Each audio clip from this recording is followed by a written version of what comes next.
Welcome back to the channel. We hope you're having a blessed day wherever and whenever you are. You're back for another daily Welcome Welcome back to the channel. We hope you're having a blessed day wherever and whenever you are. We're back for another daily reading, and today is an exciting day. It's a new book and a new character. That's right, we're going to move into the book of Exodus on our plan that as we go through the Bible in 60 days. This is a great plan for kids and families to get started reading the Bible. It's an overview of the Bible, and you can find that plan and other plans like it on a website called questionsgod.com. That's questionsgod.com. Was there something you wanted to say? No. Oh, okay. So like I said, we're gonna continue our daily reading today. We're gonna start a new book, the book of Exodus, and this is where we're meeting Moses. Moses, you might be familiar with him. He's one of the longest reigning characters in the Bible. So we're excited. So we're going to start, and Casey, my beautiful wife, is going to read today's chapters. We are reading out of the NIV translation. This is the Adventure Bible. Yes. For kids. Yes.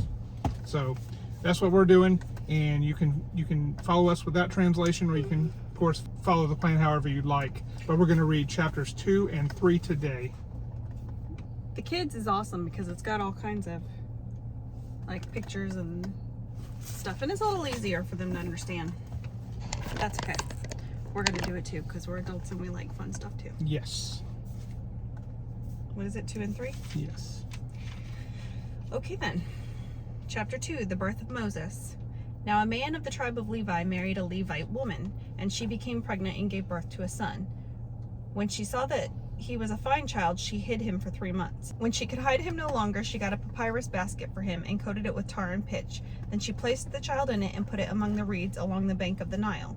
His sister stood at a distance to see what would happen to him. Then Pharaoh's daughter went down to the Nile to bathe, and her attendants were walking along the riverbank. She saw the basket among the reeds and sent her female slave to get it. She opened it and saw the baby. He was crying, and she felt sorry for him. "This is one of the Hebrew babies," she said. Then his sister asked Pharaoh's daughter, "Shall I go and get one of the Hebrew women to nurse the baby for you?" "Yes, go," she answered. So the girl went and got the baby's mother. Pharaoh's daughter said to her, "Take this baby and nurse him for me, and I will pay you." So the woman took the baby and nursed him. When the child grew older, she took him to Pharaoh's daughter, and he became her son. She named him Moses, saying, "I drew him out of the water." One day after Moses had grown up, he went out to where his own people were and watched them at their hard labor. He saw an Egyptian beating a Hebrew, one of his own people. Looking this way and that and seeing no one, he killed the Egyptian and hid him in the sand. The next day he went out and saw 2 Hebrews fighting. He asked the one in the wrong, "Why are you hitting your fellow Hebrew?" The man said, "Who made you ruler and judge over us? Are you thinking of killing me as you killed the Egyptian?" Then Moses was afraid and thought, "What I did must have become known." When Pharaoh heard of this, he tried to kill Moses, but Moses fled from Pharaoh and went to live in Midian, where he sat down by a well. Now a priest of Midian had 7 daughters, and they came to draw water and fill the troughs to water their father's flock. Some shepherds came along and drove them away, but Moses got up and came to their rescue and watered their flock. When the girls returned to Reuel, their father, he asked them, "Why have you returned so early today?" They answered, "An Egyptian rescued us from the shepherds. He even drew water for us and watered the flock." "And where is he?" Reuel asked his daughters. "Why did you leave him? Invite him to have something to eat." Moses agreed to stay with the man, who gave his daughter Zipporah to Moses in marriage. Zipporah gave birth to a son, and Moses named him Gershom, saying, "I have become a foreigner in a foreign land." During the long period, the king of Egypt died. The Israelites groaned in their slavery and cried out, and their cry for help because of their slavery went up to God. God heard their groaning, and he remembered his covenant with Abraham, with Isaac, and with Jacob. So God looked on the Israelites and was concerned about them. Chapter 3. Moses was tending the flock of Jethro, his father-in-law, the priest of Midian, and he led the flock to the far side of the wilderness and came to Horeb, the mountain of God. There the angel of the Lord appeared to him in flames of fire from within a bush. Moses saw that though the bush was on fire, it did not burn up. So Moses thought, "I will go over and see this strange sight. Why the bush does not burn up." Then the Lord saw that he had gone over to look. God called to him from within the bush, "Moses, Moses." And Moses said, "Here I am." "Do not come any closer," God said. Take off your sandals, for the place where you are standing is holy ground." Then he said, "I am the God of your father, the God of Abraham, the God of Isaac, and the God of Jacob."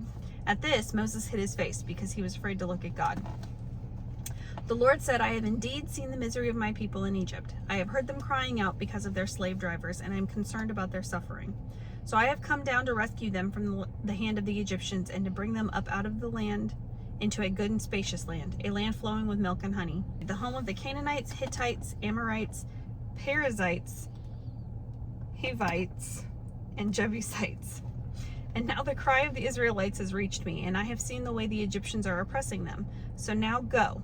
I am sending you to Pharaoh to bring my people, the Israelites, out of Egypt." But Moses said to God, "Who am I that I should go to Pharaoh and bring the Israelites out of Egypt?" And God said, "I will be with you, and this will be the sign to you that it is I who have sent you. When you have brought the people out of Egypt, you will worship God on this mountain." Moses said to God, "Suppose I go to the Israelites and say to them, 'The God of your father has sent me to you.' And they ask me, 'What is his name?' Then what shall I tell them?" God said to Moses, "I am who I am. This is what you are to say to the Israelites. I am has sent me to you." God also said to Moses, "Say to the Israelites, 'The Lord, the God of your fathers, the God of Abraham, the God of Isaac, and the God of Jacob, has sent me to you. This is my name forever, the name you shall call me from generation to generation. Go assemble the elders of Israel and say to them, "The Lord, the God of your fathers, the God of Abraham, Isaac, and Jacob, appeared to me and said, I have watched over you and have seen what has been done to you in Egypt. And I have promised to bring you up out of your misery in Egypt into the land of the Canaanites, Hittites, Amorites, Perizzites, Hivites, and Jebusites, a land flowing with milk and honey. The elders of Israel will listen to you. Then you and the elders are to go to the king of Egypt and say to him, "The Lord, the God of the Hebrews, has met with us. Let us take a 3-day journey into the wilderness to offer sacrifices to the Lord our God." But I know that the king of Egypt will not let you go unless a mighty hand compels him. So I will stretch out my hand and strike the Egyptians with all the wonders that I will perform among them. After that he will let you go. And I will make the Egyptians favorably disposed toward this people, so that when you leave, you will not go empty-handed.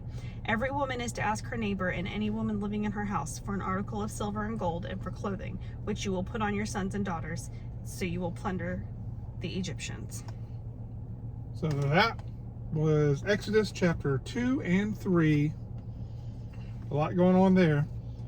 But we're so glad that you've joined us. If you've stayed to the end, awesome. We appreciate it. Let us know down in the comments. But even if you just logged on to say, I'm going to see what they're reading today, and we'll go do it on our own, that's all we're here for. We're here to encourage you, and we hope you'll join us again on the next Bible reading as well as our next family adventure. But until next time, God bless.